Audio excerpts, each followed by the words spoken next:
시편 91편 1절부터 3절까지 보겠습니다. 지존자의 은밀한 곳에 거주하며 전능자의 그늘 아래 사는 자여, 나는 여호와를 향하여 말하기를 그는 나의 피난처요 나의 요새요 내가 의뢰하는 하나님이라 하리니, 이는 그가 너를 새 사냥꾼의 올무에서와 심한 전염병에서 건지실 것이미로다. 아멘. 오늘 제목은 내가 여호와를 향하여 말하기를. 이 시편 91편의 핵심은 이거예요. 저도 시편 이 말씀을 가지고 설교를 참 많이 한 것 같은데, 아름다운 교회 와서도 그러나 이 말씀의 정말 핵심은 내가 하나님을 향하여 말하기를, 여기에 있습니다. 이게 왜 핵심인지 오늘 잘 들으셔서 이 제목같이 함으로 오늘 이 시편 91편에 대한 내용대로 은혜를 받고 구원을 받는 그런 이 밤이 되기를 소망합니다. 요즘 우리 십자가에 대해서 많이 얘기하죠. 십자가를 지는 일에 대해서 많이 말씀을 듣습니다. 매일 십자가 한 번씩 지라 했고, 또 시시때때로 져야 된다고 말했습니다. 바울은 하루에 한 번 지지만 우리는 사도 바울보다 믿음이 약하니까 시시때때로 십자가를 짊어지라고 했는데, 십자가 짊어지는 의미를 보통 교인들은 조금 잘못 생각하고 있습니다. 십자가를 짊어지고 이러면 여러분 주로 어떤 생각하죠? 주를 위해서 고생하면, 주를 위해서 고생하면. 근데 그런 의미가 전혀 아니에요. 성경은 십자가 진다는 말은 예수님 십자가를 내 십자가로 진다는 의미지, 예수 십자가와 관계없이 고생하는 얘기가 아니거든요. 근데 다 십자가 하면 세상 사람도 고생하는 걸 생각하고, 내가 대신 희생하는 거고, 또 예수 믿는 사람도 내가 대신 희생하는 걸로 십자가 진다고 생각하는데, 성경에는 그런 십자가가 없어요. 오히려 더 예수 십자가를 내 십자가로 진다고 하지. 그렇잖아요. 그래서 그 십자가 짊어지는 의미를 우리가 잘 알려면, 자주 하지만 로마서 6장 6절로 7절을 한 번 더 보면 좋겠습니다. 이 말씀은 여러분이 외워놓으면 정말 좋습니다. 기도 때마다 늘 이 말씀 하면 좋거든요. 우리가 알거니와 우리의 사람이 예수와 함께 십자가에 못 박힌 것은 제 몸이 제 몸이 죽어 다시는 우리가 제에게 종로를 타지 아니하리 함이니, 이는 죽은 자가 죄에서 벗어나 의롭다 하심을 얻었습니다. 우리가 죄에서 벗어나려면, 죄인이 죄에서 벗어나려면 이 죄의 몸이 죽어야 돼요. 그러니까 여러분 죄에서 벗어나려면 여러분이 죽어야 돼요. 여러분의 죄의 몸이. 그게 죄값이거든요. 근데 내가 살아서 내 죄값 때문에 내가 죽어버리면, 그 다음 내가 죽으면 그동안 내가 지었던 죄 때문에 그냥 바로 지옥으로 갈 수밖에 없어요. 그러니까 내가 죽지 않고 살아있으면서 죽는 게 참 좋아요. 그래야 죄에서 벗어날 수 있는 거예요. 그 다음 하나님 만날 수 있고요. 그죠? 그래서 이제 내 죄에 대해서 내가 벗어나면 내가 죽어야 되는데, 내가 죽어버리면 소용이 없어. 내가 안 죽은 상태에서 내가 죽어야 돼. 그래야 그 다음 죄 용서받고 영생을 얻고 천국 갈 수 있어요. 그죠? 그래서 이제 예수님이 오셔서 대신 죽은 거예요. 내 죄의 몸이, 내가 죽어야 내 죄에서 벗어나는데 예수님이 내 대신 죽으신 겁니다. 그래서 예수의 죽음이 내 죽음으로 믿는 거예요. 내가 내 죄로 말미암아 죽어야 하는데 예수님이 대신 죽으셨어요. 그러므로 예수 죽음이고 내 죽음이라고요. 제발 이되면 아멘 합시다. 그때 예수로 말미암아 내가 죽기 때문에 죽은 내가 죄에서 벗어나 의롭게 되는 겁니다. 할렐루야. 이게 십자가 지는 거예요. 예수님 십자가를 내 십자가로 짊어질 때 예수로 말미암아 내가 죽음으로 죽은 내가 죄에서 벗어나 의롭게 되는 거예요. 그러니까 예수 십자가를 내 십자가로 짊어질 때 곧 내가 죽게 되면 죄에서 벗어나는 거예요. 여러분, 죄에서 벗어나는 길은 이 길밖에 없어요. 세상에 딱 한 길요. 여러분이 죄인으로 태어나서 지금까지 죄를 짓고 살았는데 그 많은 죄에서 벗어날 길은, 그래서 의롭게 될 길은 딱 한 가지 길밖에 없어요. 이 죄의 몸을 죽어야 되는데 예수님이 대신 죽으셨어요. 그래서 예수님 죽음으로 내가 죽었음을 믿는 겁니다. 예수 십자가, 내 십자가, 내가 죽었음을 믿는 것입니다. 그때 이제 죽은 자가 죄에서 벗어나 의롭다는 거죠. 아시겠죠? 이건요 반드시 알아나셔야 돼요. 반드시 아셔야 그 다음에 승리가 있죠. 요게 끝나면 안 돼. 그래서 예수 십자가를 짊어짐으로 내가 죄에서 벗어나 의롭게 되면 그 다음에 어떤 일이 있어요? 그 다음에 내가 의롭게 되면 그 다음에 어떤 일이 있어요? 그 다음 누가 역사합니까? 의롭게 됐으니까 그 다음 하나님이 역사해요. 그래서 이 십자가 짊어지는 게 의미가 있는 거예요. 예수 십자가를 내 십자가로 짊어질 때 내가 죄에서 벗어나 의롭게 되고, 의롭게 되면 그 다음 누가 역사하냐? 성령이 역사해요. 이게 복음이에요. 이게 복음. 만약 내가 믿었는데, 예수님이 대신 죽어서 믿었는데 성령이 역사하지 않으면 아무것도 아니에요. 뭐요? 영생도 아니고 하나님도 못 만난 것이고 아무것도 아니에요. 근데 하나님은 예수로 말미암아 우리 대신 죽게 하심으로 우리를 죄에서 벗어나게 하시면 그 다음 하나님이 우리에게 찾아오시려고 우리를 만나시려고 그리 하신 거예요. 그래서 예수 십자가를 내 십자가로 짊어질 때 죄에서 벗어나 의롭게 되고, 그때 누가요? 성령이 역사하는 거예요. 할렐루야. 성령이 역사하는 것입니다. 그래서 이제 고린도전서 2장 1절로 4절을 보라고요. 바울은 십자가만 자랑했다 그러죠.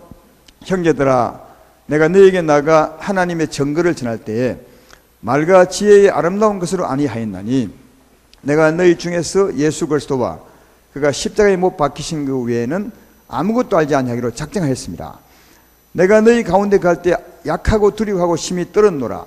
내 말과 내 전도함이 설득력 있는 지혜의 말을 하지 아니하고 다만 성령의 나타나신 능력으로 하여 되어 있죠. 이걸 요약하면 이런 겁니다. 바울은 십자가밖에 안 전해야 돼. 십자가. 예수 십자가를 믿으십시오. 예수 십자가를 당신 십자가로 짊어지십시오. 그러면 이제 이런 말씀을 받고 예수 십자가를 내 십자가로 짊어지면, 그 말이에요. 아까 말했던 거죠. 짊어지면 누가 역사해요? 성령이 나타난다는 거예요. 그래서 바울은 다른 말을 전하지 않고 전도할 때 막 설득력이 있는 말로 하나님은 계십니다. 하나님이 얼마나 아름다운지 모릅니다. 그런 지혜, 이런 걸 안 하고 십자가를 전했다는 거예요. 왜? 십자가를 전해서 그가 믿으면 누가요? 성령이 역사한다는 거예요. 그럼 이 조금 읽었던 그 고린도전서 2장 1절로 4절은 그 말씀이에요. 십자가를 전하기로 작정한 것은 십자가를 전할 때 성령이 나타나신가 능력으로 역사하는 거예요. 그래서 우리 믿음이 내게 있지 않고 성령에 있도록, 하나님이 오시면 하나님이 계시구나 금방 알아요. 그래서 내 믿음이 하나님께 있음을 알게 하려고 하셨다. 이 말씀의 요지는 십자가를 짊어질 때 성령이 역사하는 거죠. 그래서 고린도전서 1장 18절에는 십자가의 도가 멸망하는 자들에게는 미련한 것이요 구원을 받는 우리에게는 뭐라고요? 하나님의 능력이. 왜 하나님의 능력입니까? 십자가를 믿으면 성령이 역사해요. 하나님의 능력이 역사해요. 그게 구원이거든요. 그래서 십자가는 안 믿는 사람에게는 참 미련한 거다. 어찌 그걸 믿으면 구원을 받나 이러지만 믿는 사람에게는 성령이 역사해요. 구원이라니까요. 제 말 이해되면 아멘 합시다. 그래서 십자가 짊어지는 이유는 내가 죄에서 벗어나 의롭게 되며, 의롭게 될 때 누가요? 성령이 역사하는 거예요. 그래서 여러분 기도할 때마다 이 그 신앙을 믿음으로 고백함으로 주 앞에 나가면 참 좋아요.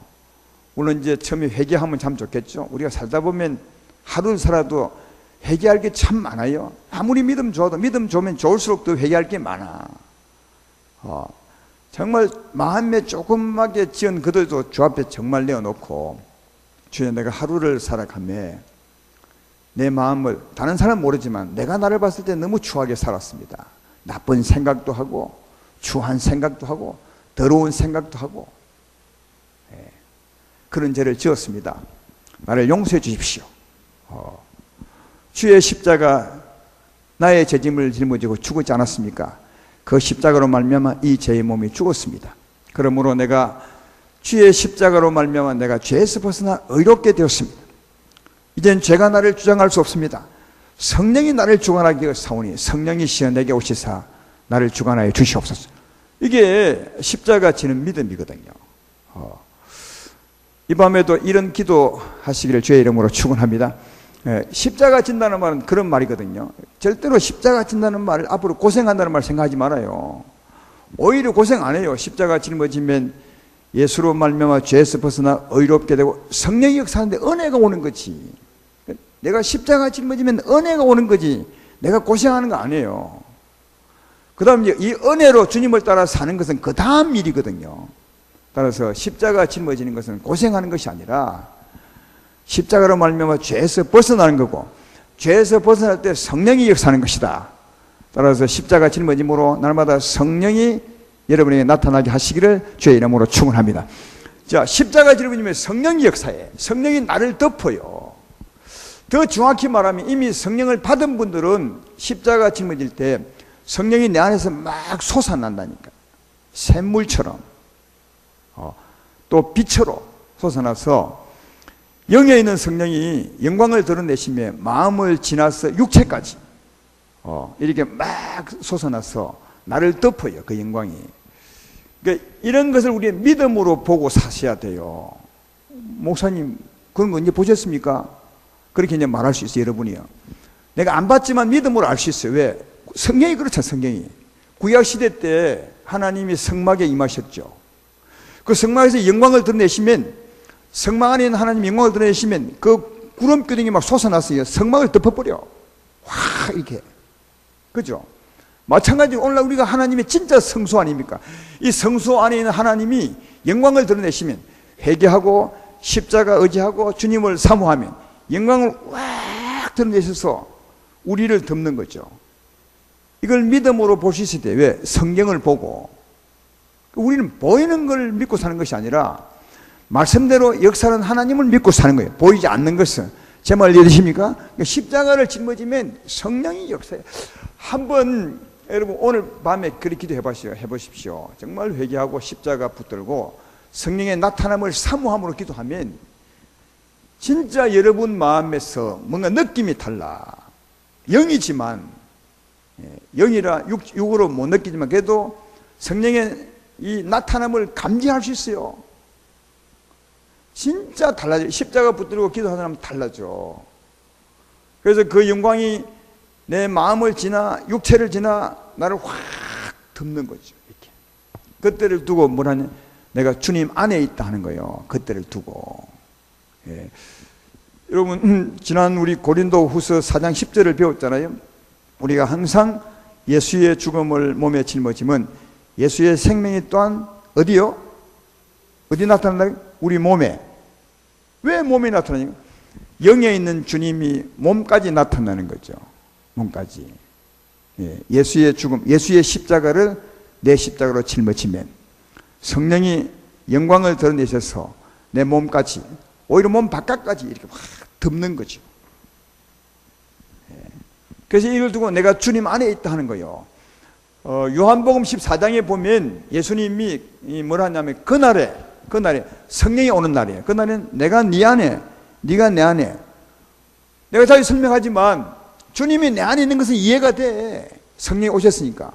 근데 내가 주님 안에 있는 것은 어떻게 이해돼요? 주님이 내 안에 오셔서 영광을 드러내시면, 그죠? 생각해봐. 등불처럼 영광을 확 드러내시면 내가 주님의 영광 안에 있게 되죠. 그때를 두고 네가 내 안에 있다는 거예요. 그러니까 주님은 죽은 하나님이 아니라 살아계시기 때문에 우리가 믿고 구하면 영광을 드러내십니다. 이걸 두고 다르게 말하면 그가 내 집이 되는 거예요. 영혼의 집이 되는 거죠. 영혼의 거처가 되는 거죠. 다르게 말하면 우리의 뭐라고 해요? 피난처가 되는 거죠. 우리의 요새가 되는 거죠. 알죠? 그러니까 다윗이 하나님은 나의 피난처요 요새요 한다는 말은 여러분 군대에 가면 피난처가 있거든요. 빵카가 있거든. 요새가 있거든. 사람이 그 안에 들어가면 요새가 딱 이 사람을 딱 막아줘. 피난처가 되는 거죠. 그죠? 집에 들어가도 집이 보호해 주듯이 다윗은 이것을 알고 늘 고백한 거예요. 하나님은 내 피난처요, 내 요새요, 나의 집이라고 말해요. 예. 그 말은 다윗이 하나님 안에 있다는 거죠. 하나님 안에 있을 때 하나님이 다윗을 완전히 보호한다는 거죠. 제 말 이해되시죠? 오늘 본문 내용이 그런 말이라 1절 2절이 그 말 아닙니까? 지존자의 은밀한 곳에 거주하며 전능자의 그늘 아래 사는 자요, 나는 여호와를 향하여 말하기를 그는 나의 피난처요, 나의 요새요, 나의 의뢰는 하나님이라 하리니. 그리고 9절을 보면 내가 말하기를 여호와는 나의 피난처시요, 지존자를 나의 거처로 삼았으므로. 그의 거처는 집이죠. 그래 있잖아요. 그러니까 이 시편 91편 기자는 지금 주님 안에 있는 겁니다. 주님이 영광을 드러내셔서 그 사람을 이제 덮고 있는 거죠. 영광으로. 그때를 두고 다르게 말하면 주님이 내 피난처가 되시고 내 집이 되시고 또 내 요새가 된다고 그렇게 말합니다. 그러니까 이 사람은 주님 안에 딱 거하는 거죠.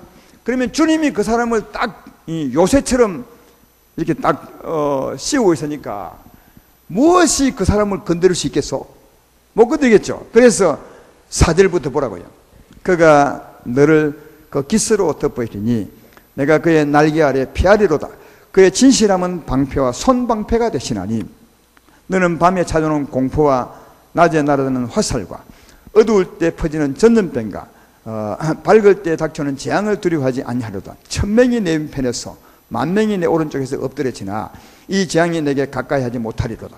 오직 너는 똑똑히 보리니 악인들의 보응을 내가 보리로다. 그러죠?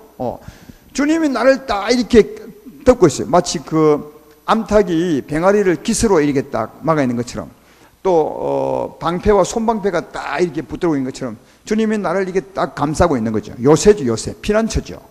그러면 밤에 나르는 공포, 이건 두려움이거든요. 그다음 낮에 흐르는 화살, 이거는 그 전에는 이게 뭡니까? 일종의 살기죠. 살기라고 해요. 예. 이런 것이, 이걸 이제 다르게 말하면 사망입니다. 두려움과 분노와 이런 게, 이걸 다르게 말하면 사망 아니에요. 이건 누가 사용하는 무기입니까? 사망의 세력을 잡은 자가 사용하는 무기요. 사망으로 사망의 세력을 잡은 자, 마귀라 그러잖아요. 마귀의 무기는 분노와 두려움과 원망과 이런 게 마귀의 무기라니까요. 마귀는 그 사망을 통해서 우리 인생을 이렇게 집어넣어요. 두려움을 집어넣고, 살기를 집어넣고, 분노를 집어넣고, 미움을 집어넣고, 이 하는 게 이게 아닙니까? 그래서 이게 말하는 것은 일종의 사망이죠. 사망이, 마귀가, 사망의 세력을 잡는 마귀가 우리에게 두려움을 집어넣으려 하는데 하나님이 딱 막고 있으니까 안 들어오는 거죠. 이해되죠? 안 들어와. 얼마나 대단합니까? 이게 하나님 안에 있는 게. 사망이 못 들어와. 그러니까 마귀가 쏘지를 못하는 거지. 그 다음 또 전염병이 못 들어와. 전염병은 막 지나다니는 일종의 그 악한 영들이라고 할 수 있어요. 전염병은 일종의 악한 영들입니다. 이 전염병이 세계를 휩쓸어 버릴 수 있잖아요. 이게 들어오는데 주님이 딱 막고 있으니까 못 들어오죠. 주님 안에 있으면. 요새인데 주님을 뚫을 병이 어디 있겠어요? 에볼라, 웃기는 소리 하지 말아요. 앞으로 에볼라보다 훨씬 겁나는 게 옵니다. 그래도 주님 안에 있으면 못 뚫어. 주님이 요새라잖아요. 그 다음 또 뭐라고요? 재앙. 여러분 아침에 좋은 인사하고 갔다가 밤에 싸늘한 시체로 돌아오는 사람 얼마나 많아요. 재앙을 만난 거잖아요. 낮에 갑자기 다가오는 재앙을 만난 거죠. 우리 자녀도 마찬가지고. 주님 안에 있으면 그런 재앙이 안 온다는 거지. 왜? 주님이 딱 맡고 있으니까. 그래서 이 1000명이 막 넘어지고 10,000명이 넘어져도 나는 끄떡없어. 그 안에서. 여러분 1000명이 넘어질 때가 언제겠어요? 10,000명이 넘어질 때가. 아마 이 전염병 같은 게 앞으로 한번 마산을 썰면은, 마산이라 하면 이상해. 마산 오지 말고 한번 썰면은요 진짜로 옆에 막 몇천 명이 넘어져도 이 사람 괜찮아요. 주님이 딱 두고 있으니까 염려할 필요가 없어. 그러니까 마지막 때일수록 진짜 주 안에 가는 게 정말 필요해. 주님을 모신 차원으로 살면 안 되고요. 주님을 모신 사람이 주님 안에 가는 삶을 사셔야 이게 승리하는 삶. 그러니까 예수 믿는 사람보다 행복한 사람이거나 안전한 사람은 없어요. 이 믿는 게 얼마인지 아시? 대단한 겁니다. 정말 대단한 거예요. 근데 봐요. 이 사람이 어떤 사람이냐 하면 죄 가운데 있던 사람이 회개함으로 십자가 믿음으로 죄에서 벗어나 의롭게 되고 하나님 안에 있는 자가 된 거예요. 그죠? 그럼 이 사람이 하나님 안에 오기 전에 죄 안에 있어요. 죄 안에 있었거든요. 죄 안에 있을 때는 죄인이 있을 때 누가 주관할 수 있어요? 두려움이 주관할 수 있죠. 살기가 주관할 수 있죠. 사망이 세력이나 귀신이 얼마든지 주관할 수 있죠. 그죠? 전염병이 얼마든지 주관할 수 있어. 그리고 뭐요? 재앙이 얼마든지 주관할 수 있어. 이 사람. 예. 주님 밖에서 죄 가운데 살면 얼마든지. 그러니까 예수 믿는 사람일지라도 주님 밖에 있으면 당할 수 있어요. 이거 참 조심해야 돼. 험하게 죽을 수 있어요. 물론 이제 예수 믿는 사람은 좀 하나님이 자기 자녀이기 때문에 좀 다르게 할 수 있어요. 근데 예수 안 믿는 사람은 완전히 노출되는 거죠. 근데 여기서 이따가 회개하고 나의 죄를 대신하여 죽으신 예수님의 십자가를 내가 믿음으로 갈 때 죄에서 벗어나 의롭게 되고 성령이 역사거든요. 그죠? 그러면 무엇이 이제 못 들어온다고요? 아까 죄도 나를 못 건드리고 뭐라고요?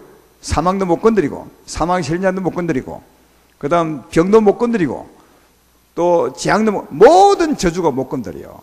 그러니까 하나님이 그 사람의 주관자가 되는 거죠. 하나님은 축복을 주잖아요. 은혜를 주고 평안을 주고 건강을 주고 치유하고 회복시키고. 이해되죠?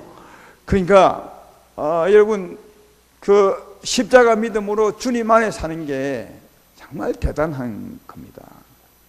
그리고 또 9절부터 보라고요. 9절은 이제 아까 내가 말하기를 여호와는 나의 피난처시라 하고 지존자를 나의 거처로 삼았으므로 같은 말이죠. 10절부터 화가 내게 미치지 못하며 재앙이 내 장막에 가까이 오지 못하리니 화가 못 미치고 재앙도 못 온다는 거죠. 왜? 하나님 맡고 있으니까.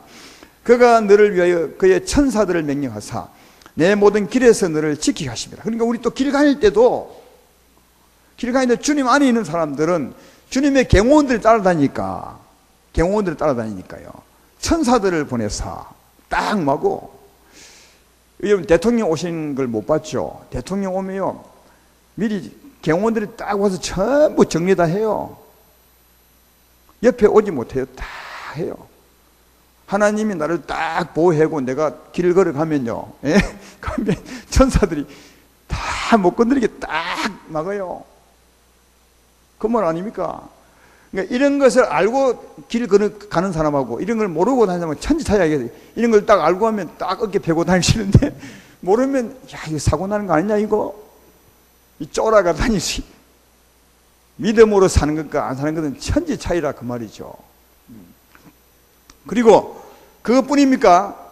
13절에 보면 내가 사자와 독사를 밟으며 젊은 사자 뱀을 발로. 이게 이제 역전이죠.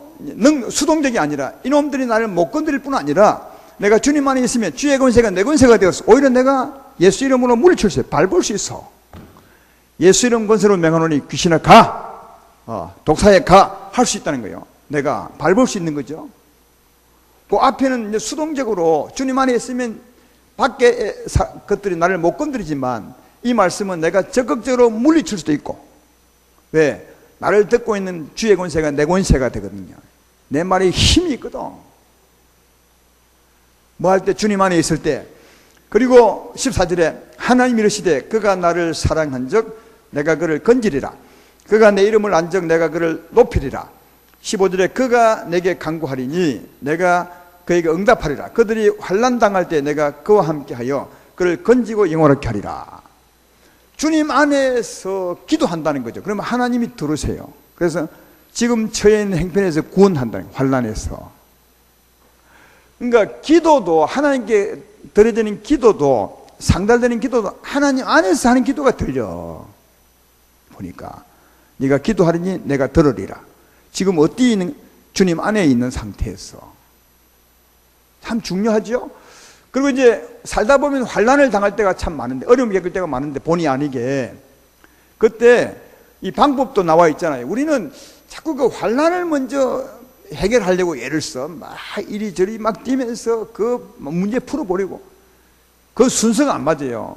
우선은 환난을 당하면 순서가 어째요? 주님 안에 들어가야 돼. 빨리 주님 안에 피신해야 돼. 그리고 기도하면 하나님이 환난에서 건지는 거예요. 제 말 이해되시죠? 그러니까 여러분 무슨 일이 있더라도 당황하지 말고, 하나님 모를 일은 없어. 당황하지 말고 그 문제를만 해결하려고 발버둥 치지 말고, 문제가 나거든 그 문제한테 가지 말고 주일날 교회 오라고요. 와서 먼저는 주님 안에 거하셔야 돼. 주님은 문제를 아세요. 지금 안 해도 충분히 하나님이 하시에요. 그러니까 문제는 잠깐 맡겨놓고 먼저 주님 안에 오셔야 돼. 알겠어요?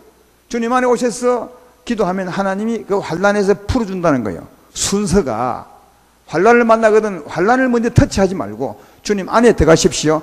거기서 기도할 때 주님이 환난에서 건진다고 하잖아요. 그리고 맨 마지막 절에 내가 그를 장수하게 함으로 그를 만족하게 하며 나의 구원을 그에게 보리라. 그러니까 그 주 안에 사는 사람들은 또 장수할 수 있어요. 다르게 말하면 건강하게 오래 살 수 있습니다. 그러므로 연세 많은 분들도 오래 살려고 애쓰기보다는 주님 안에 살면 더 오래 살 수 있다.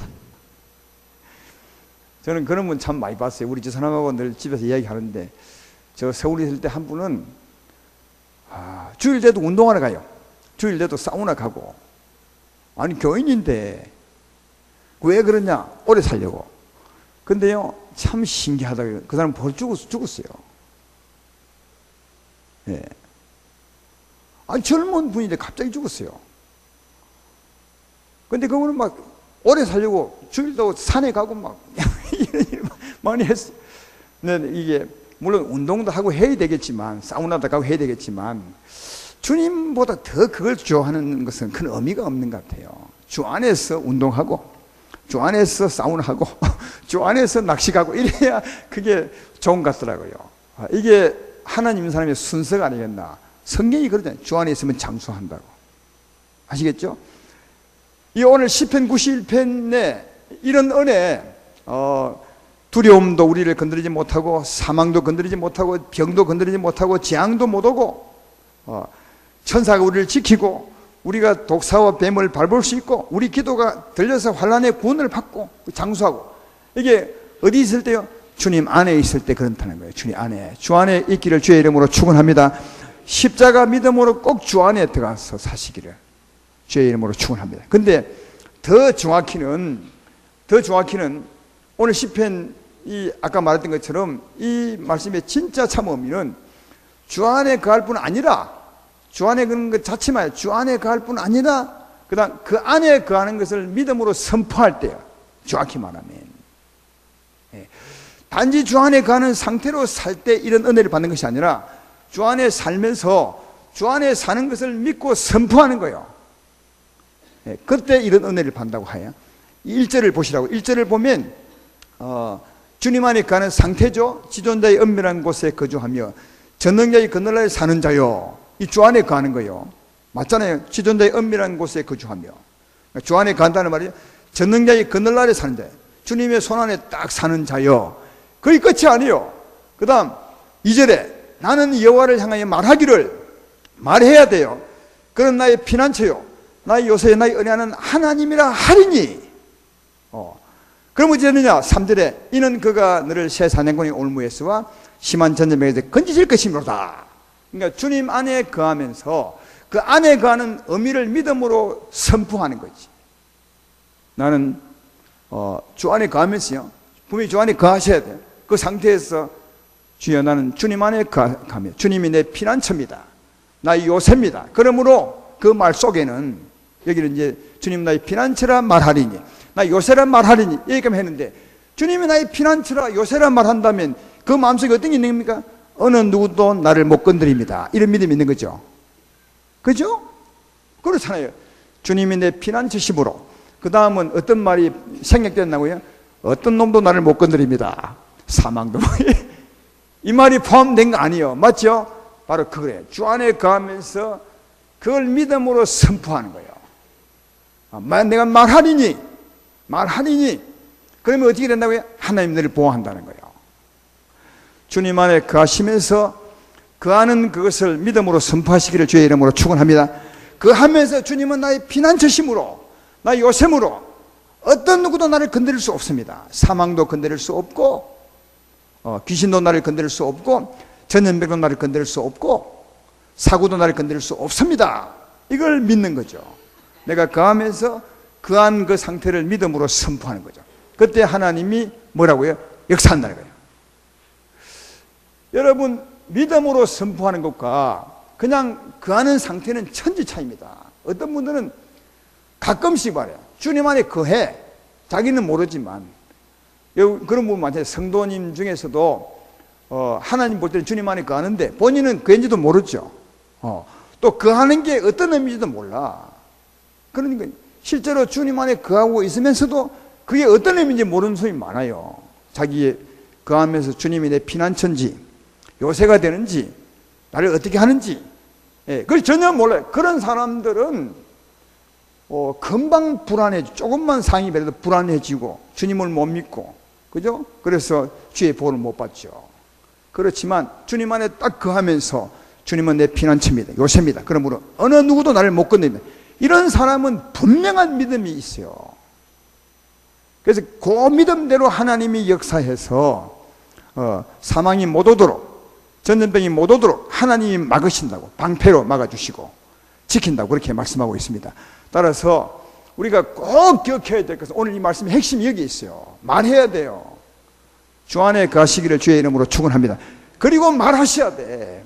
주여 내가 주 안에 있은즉 주님이 내 피난처입니다. 요새입니다. 주님이 내 요새인즉 누가 나를 건드릴 수 있습니까? 아무도 나를 못 건드립니다. 사망도 못 건드리고 어둠도 못 건드리고 저주도 재앙도 못 건드립니다. 나는 주의 것입니다. 이렇게 살면 전혀 못 건드립니다. 아무도. 이 말씀은 그거예요. 이 핵심이 주 안에 거하는 자로서 내가 말하리니 주님은 나의 피난처라 이렇게 말하리니 9절도 마찬가지죠. 9절도 다시 보라고요. 내가 말하기를 분명히 말하기를 여호와는 나의 피난처라 하고 지은 자를 나의 거처로 삼았으므로 분명히 본인이 말하는 거예요. 여호와는 나의 피난처입니다. 주님은 나의 거처입니다. 그러면 그 다음에 생략되는 말이 뭐죠? 주인 어떤 누구도 나를 못 건드립니다. 이 말이 포함이 있는 거예요. 이게 믿음으로 사는 거거든요. 안에 있으면서도 그게 무슨지 전혀 모르고 사는 사람은 이런 은혜를 못 받아. 안에 있는 상태가 어떤 것임을 믿고 선포하는 것, 이건 큰 의미가 있는 거다.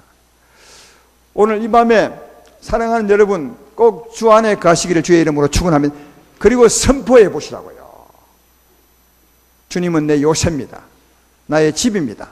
나의 피난처인즉 주님이 나를 딱 감싸고 있은즉 어느 누가 나를 건드릴 수 있겠습니까? 못 건드립니다. 그리고 주의 권세가 내 권세가 됩니다. 이런 이제 주 안에서 이런 권세가 내 권세가 되니까 그 상태에서 여러분 안에 있는 뭐 어둠을 물쳐도 되고요. 그다음 다른 사람 자녀나 이런 사람이 어려울 때 예수 이름 권세를 명하면 바로 나가고요. 사막이 떠나고 병이 떠나고 그렇게 되는 겁니다. 왜? 독사를 밟잖아요. 뱀을 밟을 수 있잖아요. 그러니까 주님 안에서 주의 권세가 내 권세가 되는 거지 주의 밖에서는 안 돼요. 오늘 말씀의 핵심이 그거예요. 오늘 말씀의 핵심은 주 안에 거하면서 말하는 거죠. 그 거하는 상태를 믿음으로 선포하게 되면 그 믿음대로 하나님이 보호하시고 지키시고 여러분의 권세가 되고 거기서 기도할 때 하나님이 환난에서 구원해 주는 그런 은혜가 있음을 발견해 볼 수가 있습니다. 오늘 말씀의 결론을 맺습니다. 사랑하는 여러분, 십자가 지는 것은 굉장히 큰 의미가 있습니다. 회개함으로 십자가를 짊어지십시오. 주의 십자가, 나의 십자가, 내 죄를 짊어지고 주님이 죽으셨은즉 주의 죽음은 곧 내가 죽은 것입니다. 그래서 내가 죄에서 벗어나 의로운 자가 되어 사오니 이제는 사망이 나를 주관할 수 없습니다. 죄도 나를 주관할 수 없고 하나님이 나를 주관할 수 있습니다. 이렇게 십자가 짊어짐으로 하나님을 삼으면 성령이 역사해요. 막 솟아나요. 이 샘처럼. 그래서 내가 주님 안에 거하게 되죠. 주 안에 거하게 될 때 이런 믿음을 선포하는 거예요. 주님이 내 피난처입니다. 그러므로 어느 누가 나를 건드릴 수 없습니다. 나는 주님의 주관자입니다. 이렇게 하시면 그 믿음대로 보호를 받고 살아갈 줄로 믿습니다. 여러분의 어린 자녀는 이런 믿음이 없잖아요. 또 믿지 못하는 또 가족들도요. 그런 여러분이 이렇게 주 안에서 선포하면 여러분의 믿음대로 보호를 받습니다. 자녀도 보호를 받고 믿음 약한 남녀노유가 보호를 받습니다. 따라서 여러분의 가정에 하나님의 은혜로 보호받는 것은 여러분의 믿음에 달렸습니다. 이게 얼마나 대단한 것입니까? 난 늘 감사한 게 여러분 이 땅에 우리 집이 안 움직여. 늘 집이 나 같이 다니면 늘 가는 곳다 따뜻해질 텐데 어디를 가나 집이 나 따라다니면 가는 곳마다 따뜻하게 생각해. 근데 이 세상의 집은 안 움직여. 좀 부족한 게 많죠. 근데 우리 영혼의 집은 내 가는 곳마다 움직여. 주님이 딱 나를 보여. 내가 화장실에 가도 주님이 딱 나를 가고 직장 가도 주님이 나를 딱 보고. 그러니까 어느 누구도 우리를 못 건드려. 대단한 겁니다. 주 안에 거하시고 또 주 안에 거하신 것을 믿음으로 선포하셔서 여러분의 믿음대로 선포대로 은혜 받고 살기를 주의 이름으로 축원합니다.